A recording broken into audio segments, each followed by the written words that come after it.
안녕하세요. 송샘의 영재놀이터의 송샘입니다.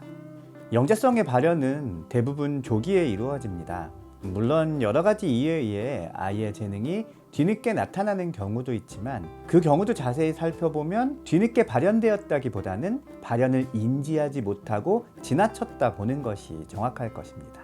일찌감치 아이의 영재성을 인지하여 적합한 처치를 한다면 문제가 없겠지만 그렇지 못한 경우에는 아이의 타고난 재능이 사그러들거나 이를 적절하게 처치하지 못해 여러 가지 부적응 문제가 발생할 수도 있습니다.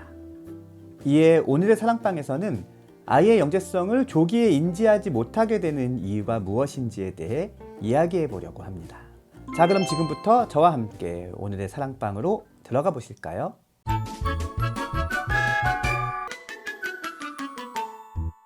아이의 영재성을 조기에 인식하지 못하는 첫 번째 이유는 영재성에 대한 필요 이상의 기대 수준입니다. 사람들은 어떤 한 분야 혹은 여러 분야에서 아주 뛰어난 재능이나 성취를 보일 때 비로소 영재성이 있다고 생각합니다.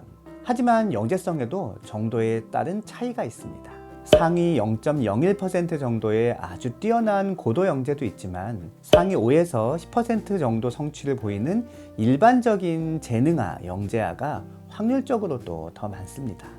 영재에 대한 일반적인 시선은 매우 높은 수준인 반면에 실제 영재의 범위는 이보다 더 넓기 때문에 아이가 영재성을 보임에도 불구하고 이를 인식하지 못하는 경우가 생기는 것이지요. 요즘 애들 다 똑똑해. 그 정도도 못하는 아이가 요즘 어디 있어? 우리 아이는 조금 잘하긴 하지만 영재라고 하기에는 한참 모자라요. 와 같은 생각으로 혹시 아이의 영재성을 그냥 흘려보낸 적은 없었는지 생각해 볼 필요가 있습니다. 아이의 영재성을 조기에 인식하지 못하는 두 번째 이유는 재능에 대한 객관적인 평가의 부재입니다. 앞의 경우와는 반대되는 상황이라 할 수 있는데요. 부모가 자녀의 재능에 과도하게 반응하여 성급하게 아이를 자극하다가 영재성이 100% 발현되기 전에 먼저 포기하는 경우입니다. 남다른 아이의 재능을 발견한 부모는 일단 아이에게 새로운 자극과 경험을 투입하려 합니다. 혹여 부모의 무관심으로 아이의 재능이 꽃피우는 때를 놓치는 것은 아닐까 하는 염려 때문이지요. 하지만 아이의 재능이 확실하게 발현되려면 시간이 필요합니다. 수도꼭지를 따뜻한 물 쪽으로 돌렸다고 해서 바로 원하는 온도의 물이 나오지 않는 것처럼 말이죠.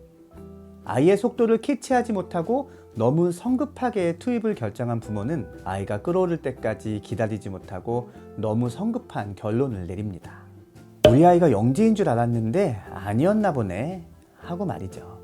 지나침은 모자람보다 못하다는 말처럼 영재아의 양육에 있어 성급함은 느긋함보다 못하다는 것을 잊지 말아야 하겠습니다.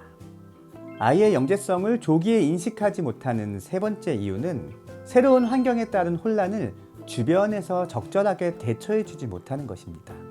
영재의 정의는 남들보다 뛰어난 재능을 가지고 있다는 것에서만 멈추는 것은 아닙니다.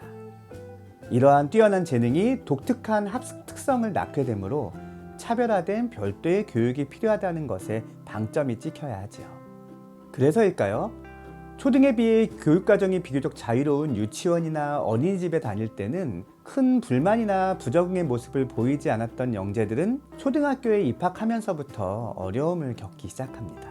물론 이것은 모든 영재들에게 공통적으로 나타나는 현상은 아닙니다. 학교 시스템에 무리 없이 잘 적응하는 영재들도 많죠. 문제는 영재의 이러한 독특한 학습 특성을 이해하지 못하는 주변인들의 대처입니다. 다소 엉뚱하거나 선생님의 지시에 잘 따르지 않거나 또래 관계를 원만하게 맺지 못하는 이유를 단순한 아이의 사회성 부족이나 정서적 결함으로 치부할 경우 아이는 졸지의 영재가 아닌 문제아로 잘못 판정될 수 있습니다. 이와 관련하여 특히 주목해야 할 시기는 8살의 4, 5월입니다. 자신의 생각이나 느낌을 즉시 표현해야 직성이 풀리는 영재들은 입학과 동시에 단체 생활의 규칙과 약속을 가르쳐야 하는 담임선생님과 사사건건 부딪히게 됩니다. 물론 모든 영재들이 이렇게 담임선생님과 마찰을 빚지는 않지만 부딪힐 확률이 높은 것은 사실입니다. 처음에는 아이도 교사도 참고 지켜봅니다. 아이는 기다리다 보면 자신이 생각하는 수업이 시작될 것이라 생각하며 기다리고, 교사는 아직 아이를 충분히 탐색한 것이 아니니 좀 더 탐색해보고자 마음먹습니다.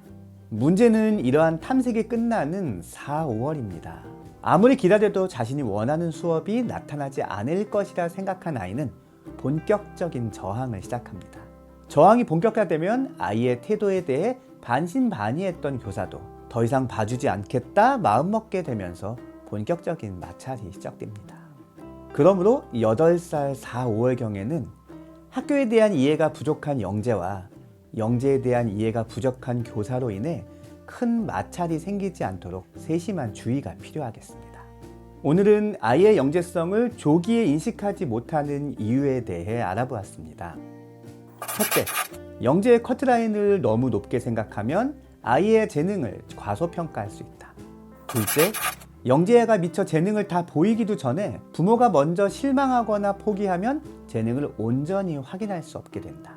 셋째, 영재아가 새로운 환경에 접해 혼란스러울 때 주변에서 적절히 대처하지 않으면 갈등이 커질 수 있다. 타고난 아이의 재능이 의지와는 상관없이 주변인들의 부적절한 대처로 사장되지 않도록 좀 더 세심한 관심과 주의를 기울여야 하겠습니다. 오늘의 사랑방은 여기까지입니다. 다음 시간에도 학부모님들이 공감하실 수 있는 좋은 이야기로 찾아뵙겠습니다.